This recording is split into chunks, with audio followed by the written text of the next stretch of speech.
I refused to miss my welding exam for my brother, and everything blew up when I chose my future over their expectations and walked away for good. When I was 15, I used to think my family was just a little dramatic, not broken, just loud, proud, and a bit emotionally clumsy. But by the time I turned 23, I understood that some families don't accidentally hurt you. They aim.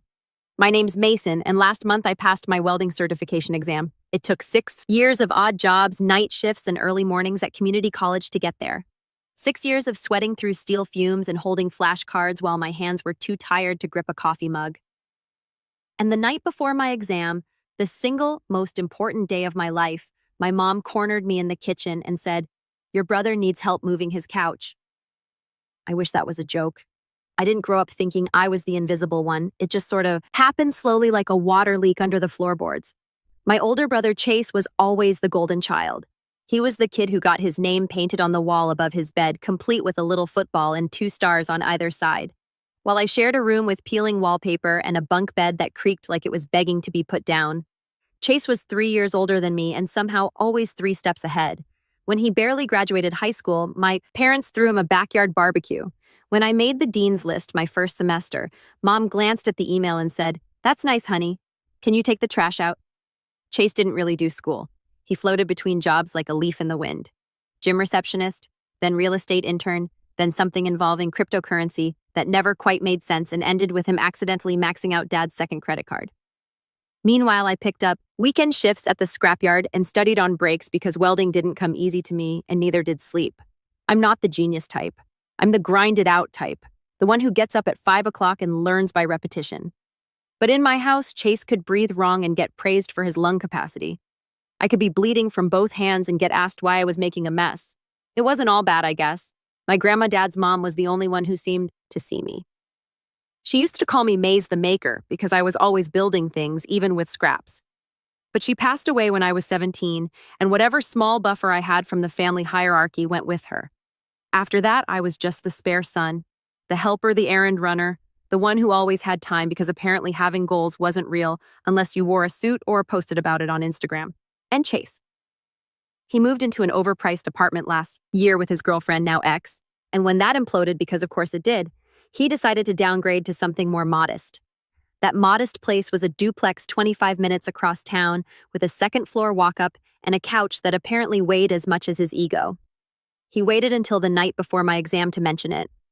I was in the living room, cross-legged on the carpet with my notes spread out like a shrine to pipe angles and safety codes.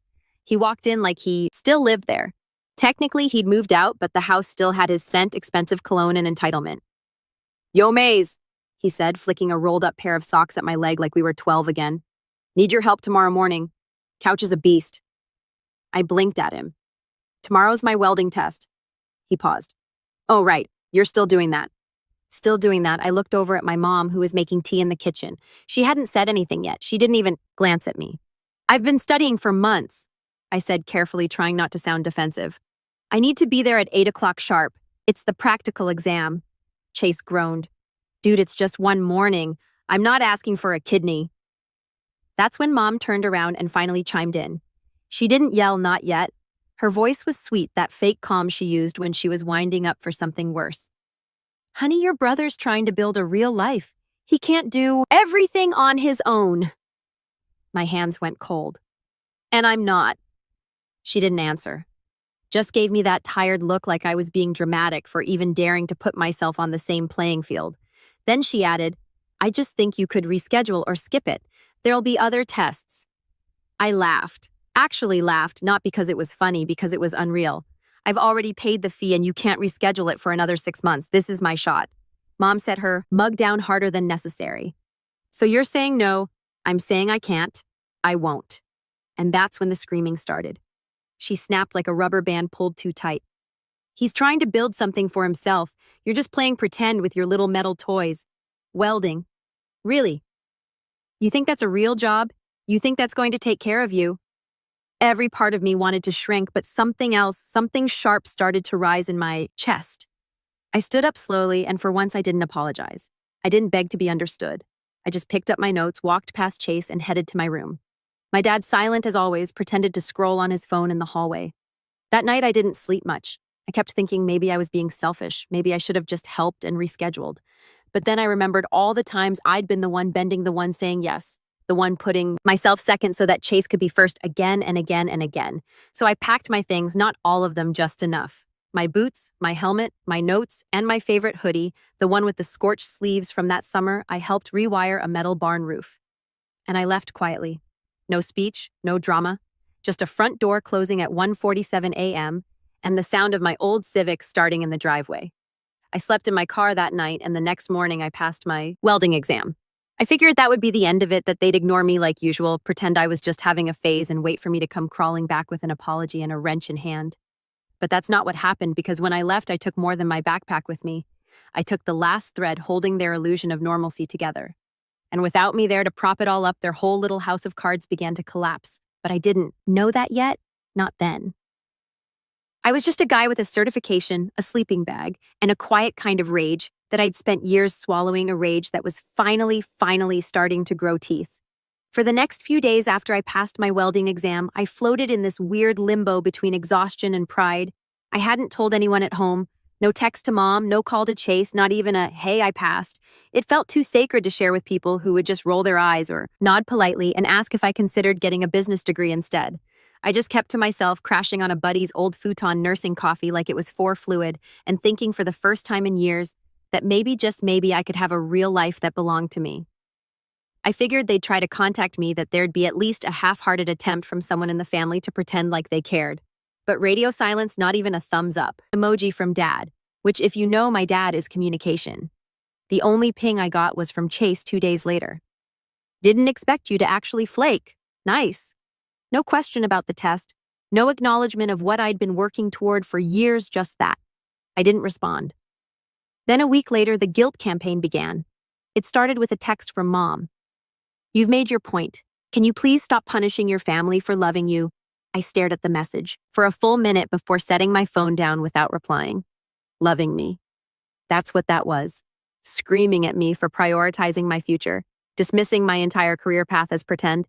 They had a funny way of showing love, and suddenly I was very tired of explaining myself to people who never listened. But I should have known that silence wasn't going to be enough. The next morning, I got a call from Aunt Marcy, Mom's sister. We weren't close, but she'd always been decent to me in a distant smile at Thanksgiving kind of way. So when I picked up, I expected small talk. Instead, she sighed heavily and said, "Mason, I just got off the phone with your mom. What is going on?" I blinked, sitting up straighter. "What do you mean, what's going on?" "She's in tears, says you've gone completely off the rails. She said you cursed her out and stormed out in the middle of the night. Mason, you know she's been through a lot lately. You can't just abandon your family." I was so stunned I actually laughed. "What? That's what she said," Marcy replied. "That you're having a rebellious episode, that you're staying with strangers and refusing to come home." Strangers. I was staying with Caleb, my best friend since middle school. His couch had more family value than half the hugs I ever got growing up. "She's lying," I said, my voice flat. I didn't curse at anyone. I just told them I couldn't skip my welding certification, and then she screamed that I wasn't building a real life, so I left quietly. There was a long pause. Then Marcy cleared her throat. "Well, that's not what she told the rest of us." And that was the moment it clicked. They weren't just trying to guilt me into coming back.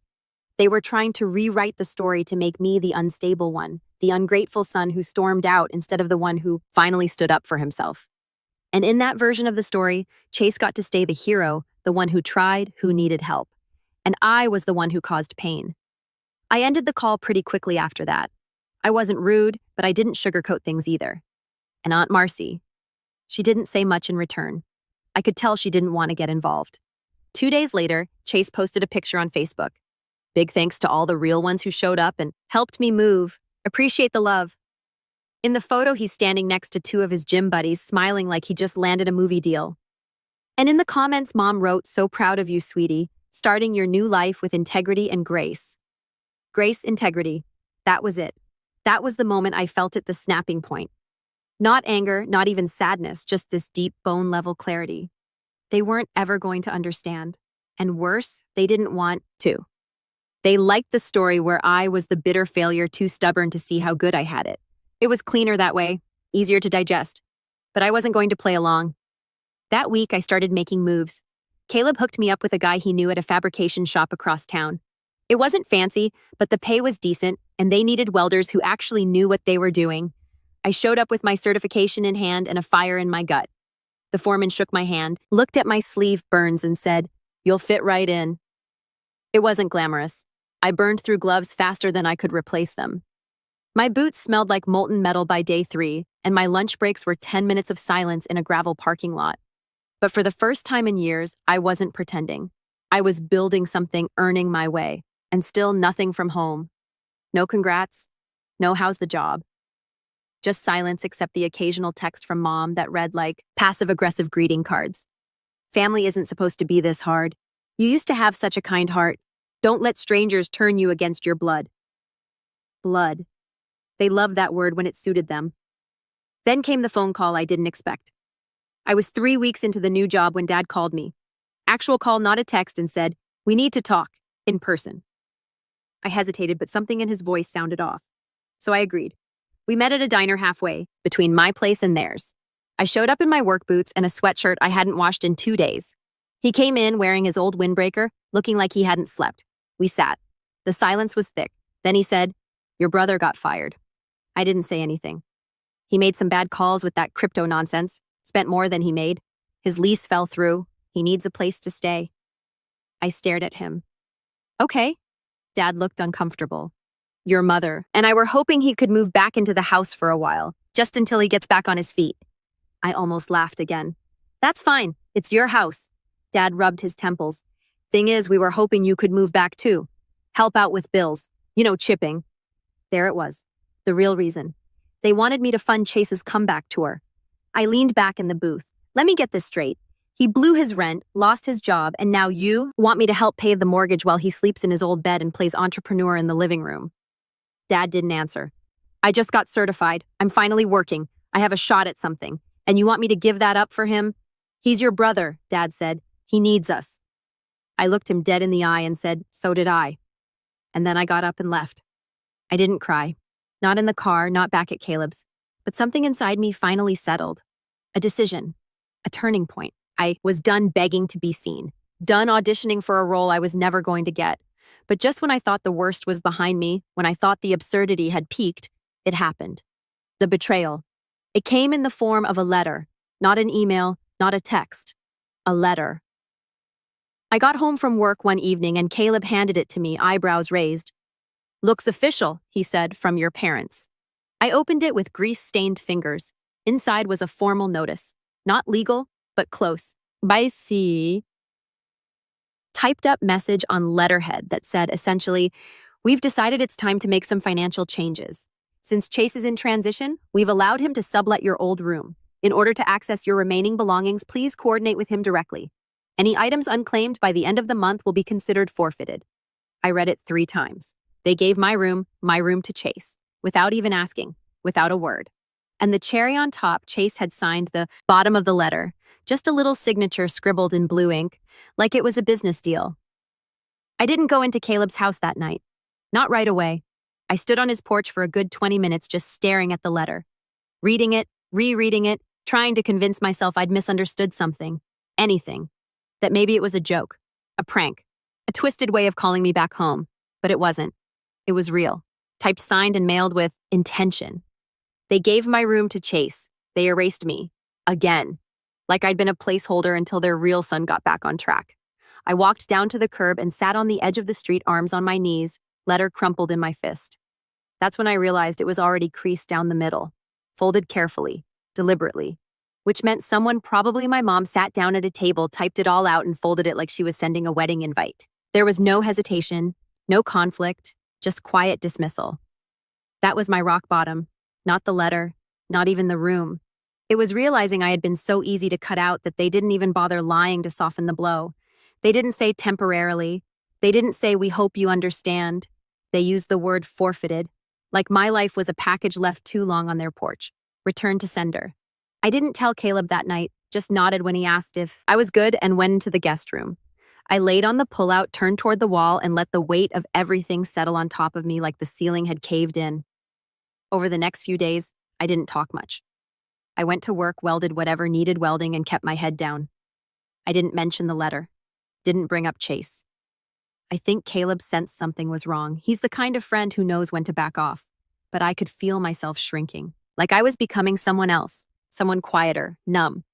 There was one night, though, when I snapped a little. We were watching TV, some dumb cooking show, and the host said something like, "You've got to know your worth before anyone else does." I muttered without thinking, "Unless your family convinces you it's zero." Caleb muted the TV. "Okay," he said, not unkindly. "Tell me what happened." So I did. I told him everything. The fight before the exam, the silence after the guilt, text, the Facebook post, the diner conversation with my dad, and finally the letter. He didn't say anything right away, just looked at me for a long moment. Then he said something I'll never forget. "Mace, they're not your family. Not anymore. They're your origin story." It hit me like a steel beam to the chest. Because he was right. I'd spent years thinking I was a defective piece of the puzzle, trying to force myself into a space that was never shaped for me. But maybe the point wasn't to fit. Maybe the point was to build my own damn table. The next morning, I asked my foreman if I could take on extra shifts. I told him I needed the hours. He looked at me, grinned, and said, "You're not going to sleep for a month, kid. You sure?" I nodded. "Yeah, I'm sure." That month, I worked harder than I ever had. Early mornings, late nights, weekends. I took every scrap shift no one wanted. I welded through blisters, skipped lunch breaks, and poured myself into the work like I was trying to burn the pain out of my system. And slowly, quietly, it started to help. The noise in my head dulled. The ache in my chest softened. I was still angry, still hurt, but I was also moving. And then about 5 weeks into that grind, something unexpected happened. I got promoted. Not officially, no title, no raise yet, but the foreman started pairing me with the newer guys, having me check their joints, show them how to correct their arcs, give feedback without barking orders. At first, I thought it was just a fluke, but then he pulled me aside and said, "You've got an eye, Mason, and you've got patience. That's rare." I didn't know what to say, so I just nodded. Later that week, I bought myself a new set of gear, high-end gloves, a fresh helmet, even a set of custom earplugs molded to my ears. It felt indulgent, sure, but for the first time in a long time, I felt like I was worth investing in. And then something wild happened. I got my own place. It was a small studio, not much bigger than a garage, but it had a working heater, decent water pressure, and a window that looked out over a scrapyard where the sun hit the rusted metal just right in the mornings. The landlord was chill, didn't ask too many questions, and let me sign a lease month to month. I remember standing in the center of that studio on move-in day, just me, a twin mattress, and a folding table, and feeling this wave of quiet peace. I had nothing, but it was mine. I didn't post about it, didn't announce it to the world. I just started building a life, slowly, quietly, one bolt at a time. There were moments that made it harder, of course. One night I stopped at a gas station and saw my mom filling up her car at the next pump. She didn't see me. Or if she did, she pretended not to. Watched her for a second. The same tired coat, the same messy bun she wore when she was cleaning the house. And for a moment, I felt that old urge to walk over and say something, to ask why, to ask how. But I didn't. I let her drive away without a word. Because by then, I'd learned something important. Closure isn't always a door someone else opens. Sometimes it's you, standing alone, choosing not to knock. One weekend, Caleb came by with a housewarming gift, a beat-up microwave and a plastic plant he said looked like it survived a war. We sat on the floor eating microwave burritos, and I finally told him my plan. I want to start my own thing. Not big, not yet, but maybe mobile welding, custom metalwork, repairs. He grinned. Mace the maker back at it. Maybe. I spent the next few weeks researching, learning about small business permits, mobile rigs, equipment costs. It wasn't easy. I barely scraped enough after rent and food to save much, but I started putting money aside slowly, dollar by dollar. And then came the call from Chase. No caller ID, just a voice I hadn't heard in weeks. "Mason." "Hey." I didn't say anything. He continued, "Look, I know things got kind of weird, but I wanted to talk. Maybe clear the air." I should have hung up, but something in me wanted to hear what excuse he'd come up with this time. "You know how Mom is," he said, chuckling. "She freaks out, gets all intense." "I didn't mean for you to lose your room. That wasn't my idea." "Did you sign the letter?" I asked flatly. He hesitated. "I mean, yeah, but only because she said you didn't care that you weren't coming back." "She lied," I said, "and you helped." He went quiet. Then in a softer voice, he added, "I'm trying, man. I really am. I got a new job. It's remote but decent pay. trying to clean things up. I didn't reply. Finally, he said, I miss having a brother. And maybe once I would have cracked, would have reached across the void and tried to fix things. But not now. Not this version of me. I hung up. No rage, no speech, just silence. Because that was the real power I had now. I didn't need them. Not for validation, not for shelter, not for meaning. I had built something out of nothing. Just me, a pair of gloves, and a back that never stopped aching. And it was only the beginning. Because while they were still busy pretending, still playing house with their broken deck of cards, I was about to start stacking real bricks. And when I was done, they'd hear about it, but not from me. By the time autumn rolled in and the mornings started biting with that early frost, I had my own rhythm. Wake up at 6 o'clock, quick coffee weld, until my back felt like a steel beam, come home to my little studio, eat whatever Caleb insisted on leaving in my fridge, and fall asleep to YouTube videos about welding rigs, tool storage, and small business taxes. I'd become obsessed, not in a desperate way, but in a focused, sharp way, like my old life had been trying to smother me, and now I finally had room to breathe. But the thing about breathing again is eventually you start thinking clearly. And when I did, that's when the setup began. It started with a notebook, a plain spiral-bound thing I picked up from the dollar store, on a whim. I flipped it open on my workbench one night and wrote 4 words across the first page in thick black marker. They think I'm gone. Because that's what it all boiled down to. My parents' chase, they had erased me. Not in a fit of rage, but like it was a filing error, a silent delete row. They assumed I was some ghost in a flannel hoodie who would drift away, never be heard from again. And that assumption, it was going to cost them. But I didn't want revenge that came from pettiness. Not just a social media post or a family text war. No, I wanted something clean, something strategic. A revenge that looked like success. That sounded like silence. That felt like a man rebuilding his own life brick by brick while they sat wondering why the house kept getting colder. So I made a plan. Page 1 of that notebook had my mission. The next 30 were filled with steps, contacts, quotes, sketches, and timelines. I'd never been a planner before. Always the guy who worked hard and hoped things would sort themselves out. But now I was surgical. The goal: launch a mobile welding business by spring. Not flashy, not big, just real and sustainable. Step 1 was getting a reliable rig. My Civic was great for short commutes, but I needed something that could haul metal, gas tanks, and gear without throwing a rod. Caleb helped me scour listings every weekend. We even visited this mechanic an hour out of town who was selling an old Ford F-250. Beat up, rusted at the base, but solid engine and a reinforced bed. I stood in front of it, arms crossed, and asked, will it get me to jobs without dying on the freeway? The mechanic, a guy named Roland with a cigarette behind each ear, nodded and said, kid, this truck's uglier than my first divorce, but it'll outlive us both. Sold. I drained half my savings on it, but it felt right, like putting down roots in motion. I spent the next 2 weekends cleaning it out, sanding the frame, repainting it matte black, and installing a set of secondhand racks for my welding tanks and toolboxes. Caleb, who had become part cheerleader, part co-founder, helped me brand it. We mocked up a logo one night over beers, something simple but bold. Masonworks Metal. Sounds legit, he said. Sounds like a guy who doesn't live on a futon anymore, I replied. We both laughed, but there was this spark behind my ribs that hadn't been there before. Something new. Pride. Step 2, get licensed. I'll spare the boring details, but between permit offices, business insurance, EIN registration, and safety compliance paperwork, I felt like I was swimming in red tape for a month. I'd work full shifts, come home, and then spend 3 more hours buried in forms and how-to guides. But the deeper I went, the more determined I got. This wasn't just about building a business anymore. It was about becoming undeniable. No one could say I was playing pretend now. Step 3 was more personal, and this is where the real setup started to take form. I knew that if I ever wanted closure, real closure, I had to face the root. Not just avoid it, not just outgrow it, confront it. So I went home, not to talk, not to cry, just to collect what was mine. I sent a polite but firm text to Chase. Nothing dramatic, just, hey, I'll be by this weekend to grab my remaining things. Please don't touch anything, he replied with sure. Whatever's left is in the basement. The basement, not even my old room. Of course. Saturday came.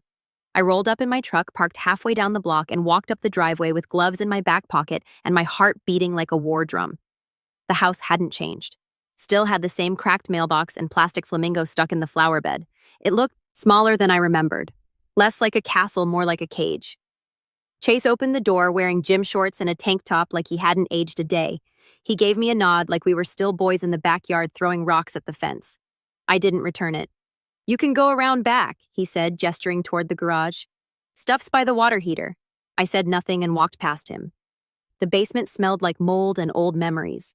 My boxes were there, dusty, bent at the corners. One of them half open with a pair of my boots tossed on top like trash. I went through them slowly. My helmet, my first set of gloves, a photo of me and Grandma, the edges curled, a notebook full of welding diagrams from trade school, things they probably thought I didn't care about, things they didn't care about. I packed everything into crates I brought from the truck, taped them, labeled them, stacked them cleanly. The whole time, no one came down to talk. I could hear the TV upstairs, hear Mom's laugh in the background, but no one acknowledged I was there, which was fine. Because before I left, I did one last thing. I pulled out a small envelope from my pocket printed on thick cardstock, professionally embossed with my logo and my new business name. Inside was a simple one-page flyer. Mobile welding services, launch date services offered, and contact info. I slid it into the junk drawer in the kitchen, right next to the spare scissors and expired coupons. Let them find it. Let them sit with it. A few days later, the calls began. First, it was my aunt again. Sweetheart, I saw your business ad on Facebook. Your mother posted it. Congratulations. I blinked. She posted it. She said she's so proud of your entrepreneurial spirit. I nearly dropped the phone. Not a word to me, but proud on Facebook. A few more days passed, and I got a text from my dad. Just a screenshot of my truck parked outside a job site logo gleaming with the words, "Looks good." Your grandfather would have liked this. It didn't come with an apology, but it didn't have to, because the next setup came in the form of a contract. One of the guys from my old job, a senior welder named Raul, reached out about a subcontracting gig. Said he liked my work ethic and his cousin owned a construction firm that needed metal work done for a set of new housing units going up on the west side. Cash flow's good, he said, and it's your name on the invoice. I met the cousin. We shook hands, agreed on scope and pricing. I signed my first real contract under Mason Works Metal that night. I took a photo of the check when it cleared and printed it. I didn't mail it, didn't even wave it around. I just pinned it to my workbench right next to the crumpled letter from my parents. One piece of paper said forfeit. The other said paid in full. I didn't plan to get involved with the neighborhood association project, not at first. I just wanted to weld, build things, grow my client list. But life has a funny way of setting up your revenge for you, quietly behind the scenes while you're busy rebuilding your life from the ground up.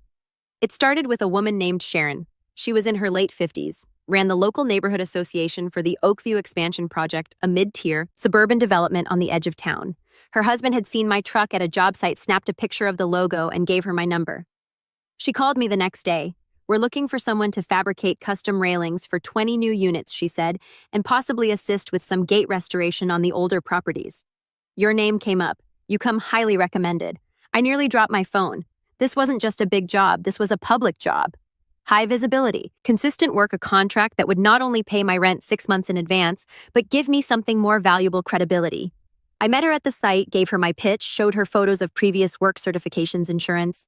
I was nervous, overprepared, sweaty, but she nodded, flipped through my folder, and said, "You're the first guy we've met who actually came the board votes next week, but I'd say you're in good shape." I got the contract 2 days later, and then the universe did its thing. 3 weeks into the project, I pulled into the neighborhood early to get a head start. I just finished unloading steel rods when a familiar voice floated across the cul-de-sac. "Wait, Mason." I turned slowly. There she was, mom hair, perfectly curled, Starbucks cup in hand, wearing that same smug smile she always wore when talking to people she needed to impress. She was walking a small white dog on a pink leash, one she used to swear she hated. And next to her, Chase in joggers wearing sunglasses despite it being overcast. I didn't flinch, just wiped my hands on a rag and nodded. "Hey." She blinked like she'd seen a ghost. What are you doing here?" "I run metal fabrication for Oakview now," I said, nodding toward the railing behind me. "Custom installs, gate repair, that sort of thing." Chase squinted. "Wait, this is your company?" I smiled just a little. "Yeah, Mason, Works Metal. You might have heard of it." Their faces were priceless. Turns out they just moved into Oakview. Of course they had. Apparently, after Chase's crypto thing imploded and his rebound job fell through, they scraped together enough to co-sign a unit together, one of the pre-furnished townhomes built during the first expansion. A last-ditch effort to start fresh away from the city, away from the drama. Too bad the drama followed. "Wow," Mom said, after a pause. "Good for you, sweetie." "Sweetie?" I nodded. "Appreciate it." Then I went back to work. But something about that run-in, it stuck in my head. Not because I wanted to impress them not anymore, but because I saw something behind their eyes I hadn't seen in years. Uncertainty. They didn't know who I was anymore, and that was power. Over the next few weeks, the Oakview job became my second home. The residents loved me. I showed up early, did the work clean, didn't cut corners. Word spread. I started getting calls from people outside the association asking about custom furniture signage, even sculpture work. I was booked out for 2 months straight. Meanwhile, Chase and Mom were right there living among the people I now worked for, watching as the kid they'd once mocked, the one who'd been called just a welder, slowly became a name people respected. Then came the HOA meeting. Sharon called me one afternoon and said, "Hey, the board wants to recognize you at the quarterly meeting. You've made a huge impact on the neighborhood. Can you stop by and say a few words?" I agreed. I wore my best shirt, clean jeans, brought a photo slideshow of before and after projects on my iPad.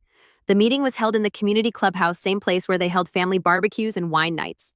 About 40 people showed up, including Mom and Chase. They sat near the back. I didn't look at them once. Sharon introduced me. I spoke for 5 minutes. Simple stuff. How I got into welding, what I love about it, how grateful I was for the opportunity to work in a community that values craftsmanship. When I finished, they clapped, all of them, even Mom. Afterward, during mingling and refreshments, Sharon pulled me aside. "You know," she said, "a few of the older units here are still technically under the first HOA management company. They're a bit of a mess, late on repairs, behind on paperwork. It's slowing us down. But next quarter, we're voting on consolidating the board, bringing everything under one management, which means we'll be looking for a new maintenance and fabrication lead for the entire subdivision." I raised an eyebrow. "That's a lot of ground to cover." She smiled. "You'll be paid very well, and you'd have oversight over all property repairs, including who gets prioritized, who gets skipped, what gets deferred." I understood immediately. Chase and Mom's unit was part of the old block. I kept my face neutral. I'd be honored. The vote passed a month later, and just like that, I was the man they had to call for help. The first request came within a week: a service ticket from their address, loose stair railing, potential safety hazard. I marked it as received, then let it sit for 3 weeks. They sent follow-ups, polite at first, then urgent. "Please advise, we have elderly guests visiting. Stairs still unstable. This is a safety issue." Chase even called my work number. I didn't answer. When Sharon eventually asked about the delay, I told her the truth. "I'll get to it, but I've got a backlog. Priority goes to residents who've supported the work since day one." She just nodded. "Makes sense." Eventually I went. I took my time, showed up late, brought extra noise, drilled, slowly, loudly, left metal shavings in the walkway. Still did good work, but no small talk, no eye contact, just work. Cold, clean, professional. When I finished, I handed Mom the invoice. Full price, no discount.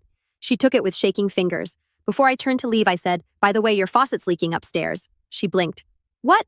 "Second floor, I heard it while working. Might want to fix that." She started to speak, but I was already walking away, and that's when I knew they got it. Not just the message, the entire picture. I hadn't yelled. I hadn't thrown a tantrum or written a Facebook post or called the family together for some big dramatic reckoning. I'd done something worse. I'd succeeded without them.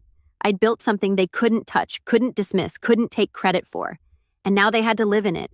Every railing, every gate, every polished weld they passed on the way to their car, I was there. I would always be there, but not for them, just around them, like a shadow they couldn't shake. Months later, Caleb and I sat outside my shop. Yes, my shop, because I'd finally rented a small warehouse on the edge of town. It was mine.